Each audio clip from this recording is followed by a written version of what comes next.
ఈ రాత్రి నా ప్రియ సహోదరులారా, ఉపవాస దినమును ప్రతిష్ఠించుడి. అరే బాబు, మనం కాదు, చరిత్రలోకి వెళితే రాజులండి, రాజులు. యెహోషాపాతు రాజు ఉన్నాడు కదా, చూడండి ఆ మాటని. దినవృత్తాంతాలు 2వ గ్రంథం 20వ అధ్యాయం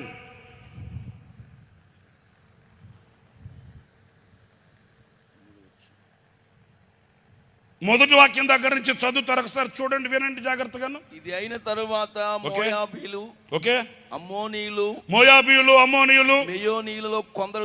మెయోనీయులలో కొందరును దండెత్తి యెహోషాపాతు మీదకు వచ్చిరి. అంతలో కొందరు వచ్చి, అది చాలక సముద్రపు మరలా అంతలో కొంతమంది వచ్చి, ఆవల నుండి సిరియనుల తట్టు నుండి గొప్ప సైన్యం ఒకటి నీ మీదకు వచ్చుచున్నది, నలుదిక్కుల మేఘము వలె కమ్మేశారంటండి. హలో, చిత్తగించుము అన్నాను. వింటున్నారండి?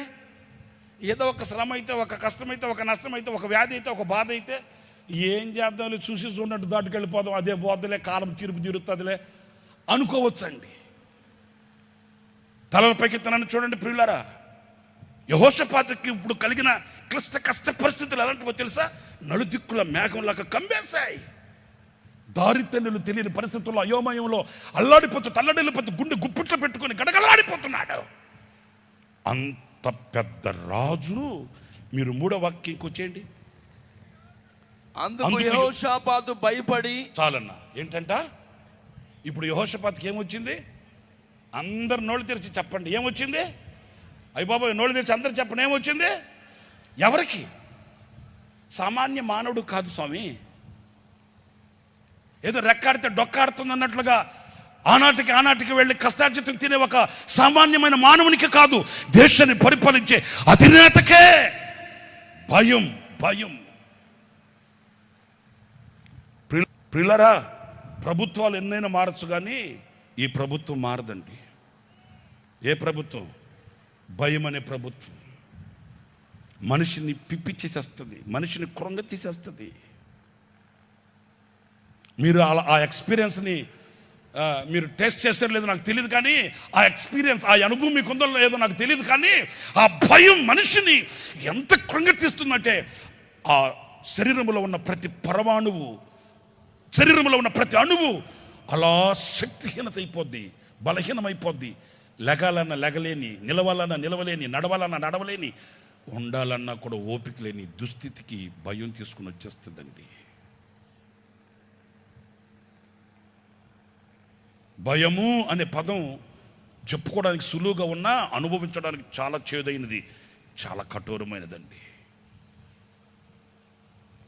పడుకున్న నిద్ర పట్టదు, తిన్న వంట పట్టదు, కలవరాలతో శరీరం కృంగిపోతుంటే, కన్నీళ్లతో కనులు నిండిపోతుంటే, అల్లాడిపోతున్న గుడ్డె తట్టుకోలేక గడగలాడిపోతుంటే, ఆ రాత్రి ఎముకలు విరిచివేసే, ఆ రాత్రి ఆ ఎముకలు కృంగతీసేస్తుంటే, పడుకున్న మంచం నుంచి లేగలేని దుస్థితి భయం కలుగు చేస్తుందండి.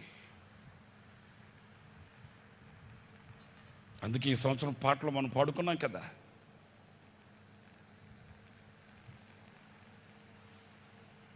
దేహమందు గాయమైతే కుదుట పడుతుంది, గుండె గాయాన్ని గుర్తుపట్టే నరుడు లోకంలో ఎవడు కూడా లేడండి.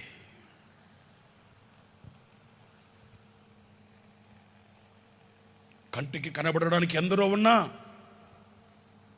ఆపత్కాలమందు ఆదుకోవడానికి ఎవడు కానరాని నిశీధిలో, చిన్ని చేతుల్లో చిల్లర పైసలు లేక చిందర వందర చేయబడిన బ్రతుకు కుక్క చింపిన ఇస్తర్లా మారిపోతుందేమో అన్న భయంతో అల్లాడిపోతూ తల్లడిల్లిపోతున్న ఆ గుండె చప్పుడు ఎలా ఉంటుందో బహుభీకరంగా ఉంటుందండి. యెహోషాపాతు రాజుకి అదే వచ్చింది, భయపడి. కానీ మనం నేర్చుకోవడానికి ఒక పాఠం చెప్పనా? ఆ భయము కలిగిన వేళ ఏం చేశాడు అని అంటే, ఉపవాస దినాన్ని ప్రకటించాడంట. చప్పట్లు కొట్టండి, గట్టిగా కొట్టండి. అదేనండి పరిష్కారం. ఈరోజు మనం ప్రతిష్ఠించుకోవలసిన రెండవ అనుభవం అదేనండి. ఎవరో వస్తారు, ఎవరో ఇస్తారు, ఎవరో తెస్తారు, ఎవరో ఉన్నారు అని వెనుతట్టే వాళ్ళు ఉన్నారు, కొన్న వాళ్ళు నాకు ఉన్నారని భ్రమపడేదానికంటే ఆశల వలయాలలో ఒకవేళ నిరసలిపోయేదానికంటే కూడా, నరమలాడుతున్న నరుడిని నమ్మేదానికంటే, నరమ లేని నాలుక కలిగిన నరుని మీద ఆశలు పెట్టేదానికంటే కూడా మౌనంగా మోకరించి ప్రతిష్ఠించుకుని వ్రత దినాన్ని, ఉపవాస దినాన్ని ప్రభు పాదాలు పట్టుకోవడం ఉత్తమమైన పనండి, ఉత్తమమైన పని. ప్రియులారా, యెహోషాపాతు అదే చేశాడు. ఏం ప్రక్క రాజులు ఉన్నారు కదా, వాళ్ళ హెల్ప్ అడగచ్చు కదా, ఇటువైపు రాజులు ఉన్నారు కదా, వాళ్ళ సహాయ సహకారాలు కోరుకోవచ్చు కదా. మరి అతన్ని ప్రేమించేవాళ్ళు, స్నేహించేవాళ్ళు, భుజాల మీద చేతులేసే వాళ్ళు ఉన్నారు కదా, వాళ్ళని పిలిపించవచ్చు కదా. ఎవరు వచ్చినా, ఎందరు వచ్చినా ఈ భయం తొలగేది కాదు.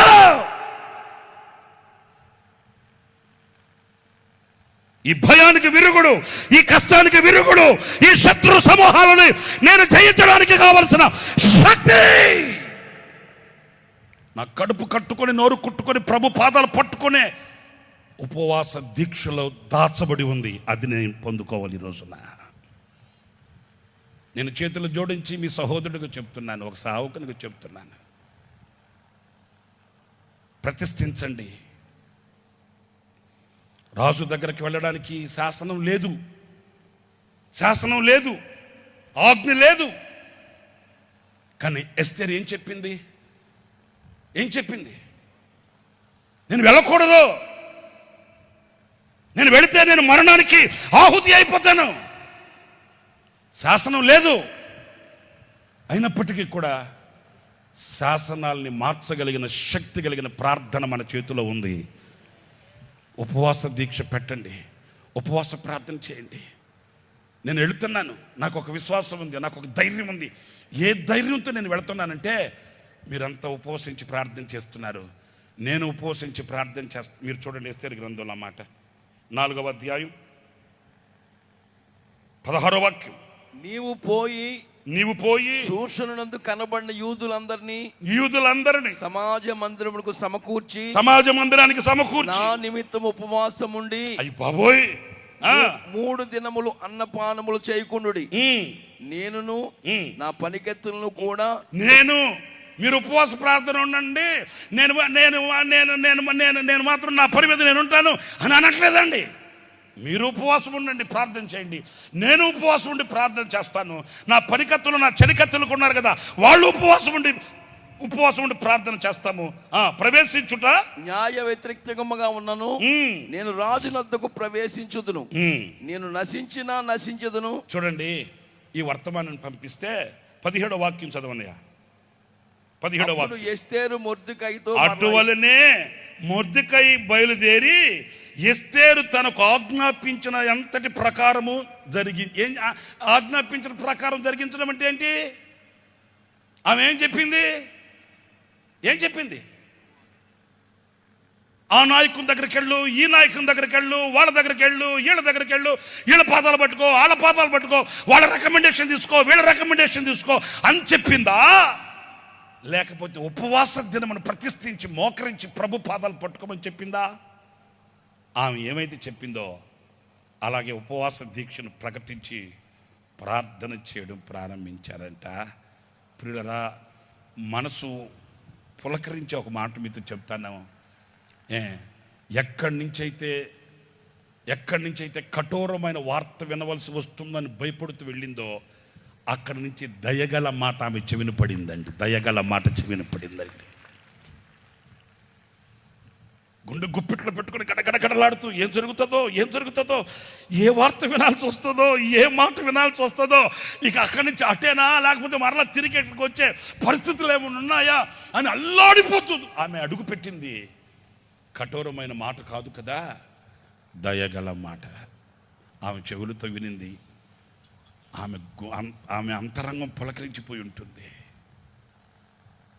రాజు మనస్సును మార్చగలిగిన, చట్టాలు తల్లకిందులు చేయగలిగిన, అంతేకాదు మరణ మార్గములో జీవాన్ని స్థాపించగలిగిన శక్తి ఉపవాస ప్రార్థనలో నిక్షిప్తమై ఉందండి.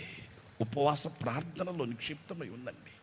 ఆ ప్రార్థన యెహోషాపాతు కానివ్వండి, ఎస్తేరు కానివ్వండి, అంతెందుకండి బాబోయ్, మన ప్రభువు అయిన యేసుక్రీస్తు చూడండి, ఆయన దేవాతి దేవుడై ఉండి, దైవ కుమారుడై ఉండి, సర్వాధిపతి సర్వాధికారి అయి ఉండి, సమస్తము మీద ఆధిపత్యము కలిగిన వాడై ఉండి, ఆయన ఉపవాసం ఉండి 40 దివారాత్రులు అరణ్యములోనికి కొనుక్కోపడ్డాడట. ఆ అరణ్యములో ఆయన 40 దివారాత్రులు ఉపవాసం ఉండి ఆయన చేయబోయే పరిచర్య కొరకై, ఆయన భుజస్కంధాల మీద ఉన్న గురుతర బాధ్యతను నెరవేర్చుట కొరకై శక్తి కలిగిన ప్రార్థనను మనకు చూపించిన మాదిరి మన పాదిరి. ఆయన దగ్గర మనం నేర్చుకోవాల్సింది అదేనండి. మరి ఈరోజున మనం ఏం చేస్తున్నామండి?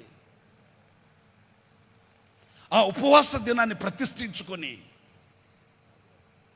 ప్రభువా ఈ దినాన్ని ఇదిగో నేను ప్రతిష్ఠిస్తున్నాను, నీ సన్నిధిలో నేను గడపడానికి, నీ సన్నిధిలో మొరపెట్టడానికి, నీ సన్నిధిలో అంగలార్చడానికి.